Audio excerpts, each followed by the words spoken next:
Assalamualaikum warahmatullahi wabarakatuh. Alhamdulillahirabbil alamin. Allazi khalaqal insana 'allamahul bayan. Asyhadu an la ilaha illallah wahdahu la syarikalah. Wa asyhadu anna Muhammadan 'abduhu wa rasuluh. La nabiyya ba'da. Pemirsa yang kami banggakan, di mana saja pemirsa berada, kami doakan semoga berada dalam keadaan sehat walafiat lahir dan batin, serta mendapat rahmat daripada Allah Subhanahu wa taala. Para pemirsa, pertama kita tidak lupa untuk bersyukur kepada Allah Subhanahu wa taala. Kemudian kita tidak lupa untuk mengucapkan selawat kepada junjungan kita Nabi besar Muhammad sallallahu alaihi wasallam. Pemirsa yang kami banggakan, pada kesempatan ini kami akan menyapa pemirsa dan menyampaikan bahwasanya kita manusia ini akan melalui 7 proses alam. Maka untuk itu yang kita manusia ini yang diciptakan oleh Allah Subhanahu wa taala dari 4 unsur. Ada unsur angin, ada unsur api, ada unsur air, dan ada unsur tanah. Maka materi yang diciptakan oleh Allah Subhanahu wa taala sebagai kombinasi untuk penciptaan kita manusia, semuanya pemirsa, itu ialah punya kadar, punya ketentuan, punya batas, dan bukanlah hal itu akan kekal selama-lamanya. Makanya kehidupan manusia itu ada awal, ada akhir, ada zahir, ada batin, ada ketawa, ada menangis, ada hujan, ada panas, ada yang datang, ada yang pergi. Maka dengan adanya ada yang datang, ada yang pergi, artinya apa? Ada yang hidup, ada yang mati. Itulah kita manusia. Akan tetapi yang tidak pernah ada kematian, dia yang awal, dia yang akhir, dia yang hidup selama-lamanya, itulah Sang Maha Pencipta kita manusia dan segala makhluk yang ada di permukaan bumi. Itulah dia Allah yang awal dan yang akhir, yang zahir dan yang batin, yang hidup selama-lamanya tanpa mengalami proses apa-apa yang dialami oleh kita manusia. Dalam Al-Quran, Allah Subhanahu wa ta'ala sudah menjelaskan dengan terang dalam surat Al-Hadid ayat 3. Apa kata Allah? Huwal awwalu wal akhiru wal zahiru wal batinu wa huwa bikulli syai'in alim. Apa artinya? Dan dialah Allah itu yang awal, dan dialah Allah itu yang akhir, dan dia Allah itu yang zahir, dan dia Allah itu yang batin, dan dia yang maha mengetahui tiap-tiap sesuatu. Maka untuk itu, kepada pemirsa dan kepada kita semuanya, marilah kita membuat sadar bahwasanya kehidupan kita manusia adalah melalui proses.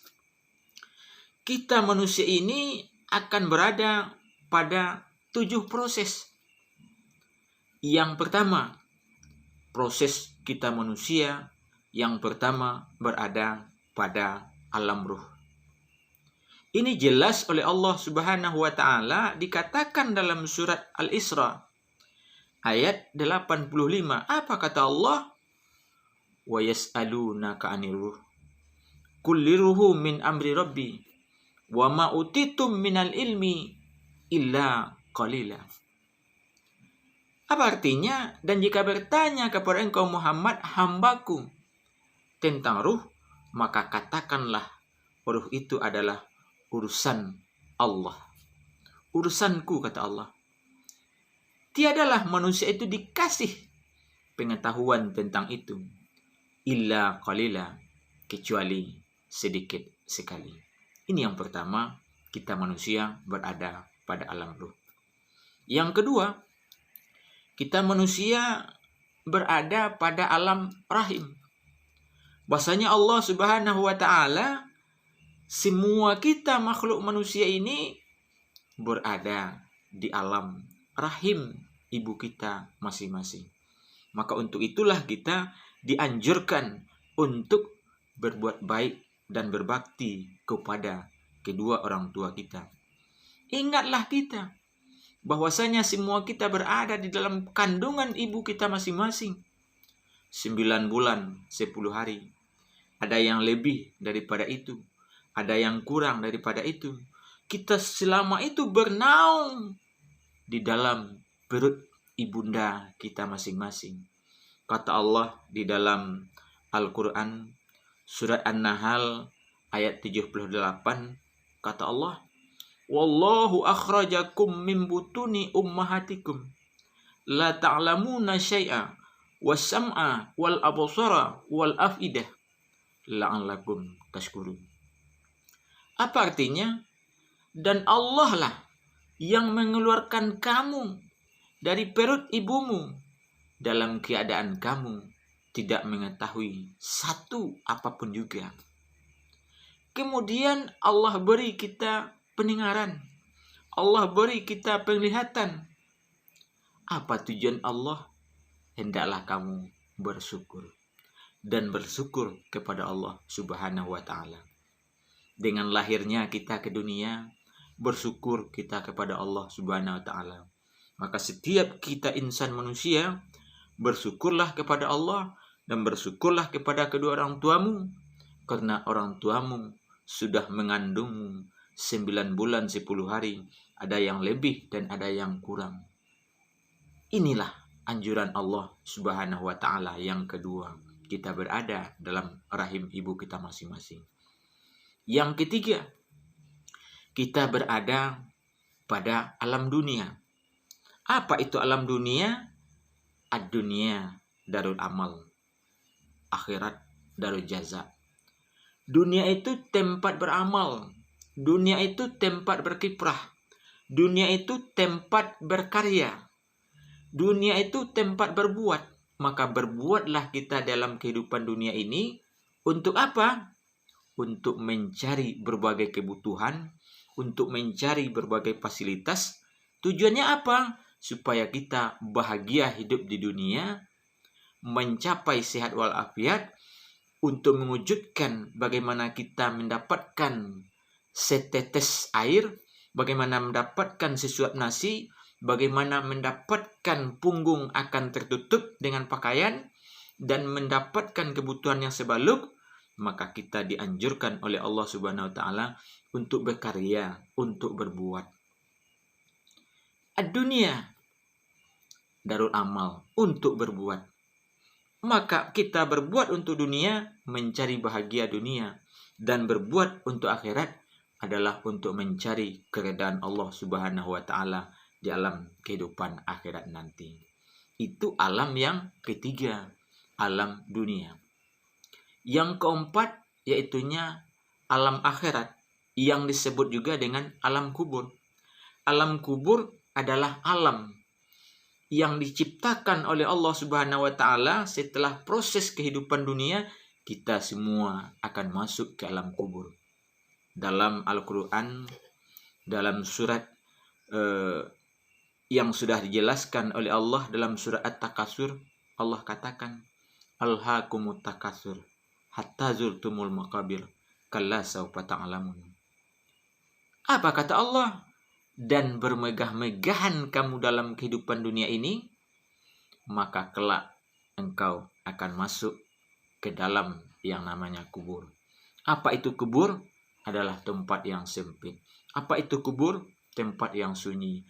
Apa itu kubur? Tempat yang tersembunyi. Maka bawalah amalan kita waktu hidup di dunia ini untuk menghadapi alam kubur tersebut. Ini alam yang keempat. Yang kelima yaitunya alam yang disebut dengan alam padang mahsyar. Apa itu alam padang mahsyar? Alam padang mahsyar ialah suatu lapangan yang sangat luas yang diciptakan oleh Allah Subhanahu wa taala. Semua manusia dari zaman Adam alaihissalam sampai zaman Nabi Muhammad SAW yaitunya digiring ke suatu lapangan. Untuk apa? Untuk menunggu putusan daripada Allah Subhanahu wa taala. Namun pada waktu itu adalah keadaan yang sangat mengerikan. Kenapa? Menunggu waktu yang amat panjang. Kemudian Allah dekatkan matahari dengan kehidupan manusia sejengkal dari kepalanya. Menunggu waktu yang panjang itu, maka kalau tidak kita beramal di dunia ini mencari naungan nanti di akhirat, maka kita di alam padang mahsyar tidak akan mendapat naungan. Kecuali ialah dengan bertaubat, dengan beramal, dengan mempersiapkan bekal dalam kehidupan kita di dunia ini. Ini yang kelima. Yang keenam yaitunya alam yaumul hisab. Apa itu alam yaumul hisab? Yaumul hisab adalah alam timbangan. Semua manusia akan masuk kepada timbangan. Akan berbeda timbangan daripada Allah dan timbangan yang dilakukan oleh manusia. Kalau manusia melakukan timbangan, mungkin dia bersifat dagang, timbang menimbang. Apakah itu yang dia timbang buah-buahan? Apakah itu yang dia timbang barang dagangan? Semuanya adalah proses yang dilakukan oleh manusia. Timbangan di dunia. Tetapi timbangan di akhirat adalah timbangan amal perbuatan kita masing-masing. Kata Allah, "Faman ya'mal misqala dzarratin khairan yarah, wa may ya'mal misqala dzarratin syarran yarah." Barang siapa yang berbuat kebaikan walaupun sebesar biji zarah, dia akan mendapatkan balasan kebaikannya itu. Dan begitu pula sebaliknya, barang siapa yang berbuat kejahatan, dia akan mendapatkan balasan daripada kejahatan itu atau dosa daripada mereka itu. Inilah timbangan daripada Allah Subhanahu wa taala bil qisti, si adil-adilnya. Tidak akan kita temui timbangan yang dilakukan oleh manusia di dunia ini mungkin susah untuk mendapat keadilan. Akan tetapi timbangan daripada Allah Subhanahu wa taala bil qisti, yaitunya si adil-adilnya. Kemudian yang ketujuh, inilah yang terakhir dalam kehidupan manusia yang disebut dengan alam yaumul jaza. Apa itu alam yaumul jaza? Alam pembalasan. Adanya surga, adanya neraka. Alam yaumul jaza, adanya surga dan adanya neraka. Setelah apa? Setelah melalui proses demi proses. Ada memasuki timbangan, ada memasuki mizan, ada melewati suatu jembatan, namanya jembatan Shiratal Mustaqim, yang terbentang antara surga dan neraka. Maka itulah yang akan menyampaikan kita ke surga adalah amalan kita masing-masing. Dan yang akan menyampaikan kita ke neraka adalah dosa kita masing-masing. Jangan lupa pemirsa, dengan adanya pencerahan ini, kami bermohon dan berdoa kepada Allah Subhanahu wa taala, semoga pemirsa diampuni segala khilaf dan dosanya selama hidup di dunia, karena kita adalah dalam proses 7 alam tersebut tadi. Dan kita sama-sama berbuat, dan kita sama-sama berarah ke sana, dan kita sama-sama menuju fastabiqul khairat. Artinya apa? Sama-sama berlomba-lomba untuk kebaikan. Yang terakhir pemirsa, jangan lupa untuk sedekah, like, subscribe, dan bagikan channel YouTube Adi Asman ini. Wassalam, terima kasih. Assalamualaikum warahmatullahi wabarakatuh.